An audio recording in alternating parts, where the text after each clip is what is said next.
For years, I walked around with this nagging feeling that no matter what I did, it wasn't enough, that I wasn't enough. And I know I'm not the only one. It may show up in the form of you always having to prove yourself, out hustle somebody, achieve more, just for you to feel like you deserve the life that you have. And so this is something that I wish I would have heard when I was going through some of my most difficult times. And that is, it's lying to you. It is a story that you have been taught, but it's not who you are. And if you give me 6 minutes, I'm going to share with you some real practical ways that you can work to overcome it and change your relationship with how you see yourself. Before we can stop feeling this way, we have to first understand where it came from, because nobody is born believing that they're not good enough. It's learned somewhere along the story. Maybe you were praised for being the good kid, and so you learned that being perfect was the only way for you to be loved. Maybe love felt conditional, that the only way that you could get it was you had to earn it. Or maybe your caregivers really didn't give you a lot of attention and you didn't feel seen or heard, and so you really started to question early in your life, what's wrong with me? The route that most people take in trying to overcome this is by doing more. By doing more, I mean proving more,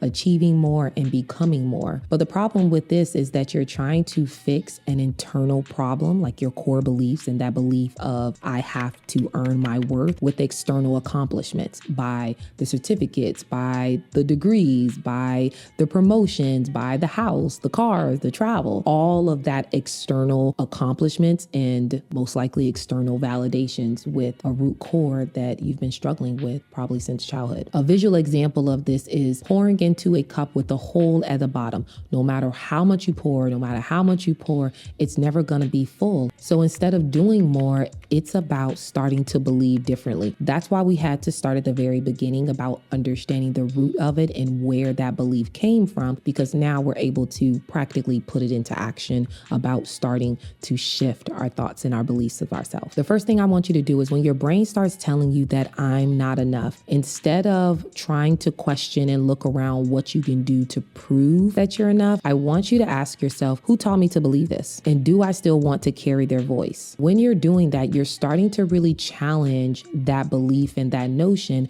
which will give you permission to start to operate differently, to say, okay, is this coming from me, or is this coming from a voice that I heard in my childhood? Is this something that I desire for myself, or do I want to operate and start to move in a different way for myself that's more loving instead of just proving? That's how we step away from doing more to fix it and really understanding how internally we can shift and make those changes for ourselves. Another shift that I want you to make is that when you catch yourself seeking validation, I want you to pause and I want you to challenge yourself by asking yourself, if I did nothing, would I still be worthy? Spoiler alert, yes. It might take you some time to get to that confident yes, but instead of seeking outside validation, I want you to start practicing affirmations until you can get to that yes, by looking at yourself and saying, I'm worthy. By me just being able to show up for myself and others, I am worthy. And that doesn't have to come from anybody else telling me anything. So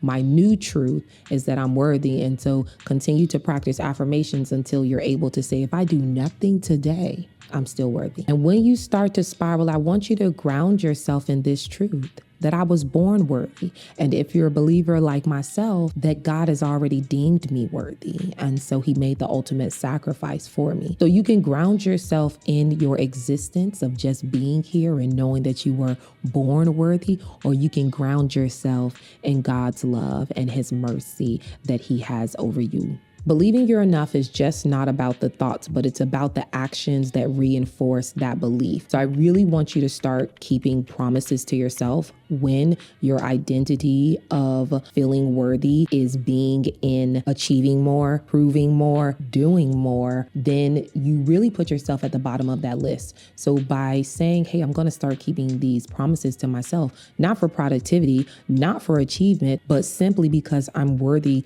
to show up for it, just like I show up in all these other areas of my life. So if you say you'll rest.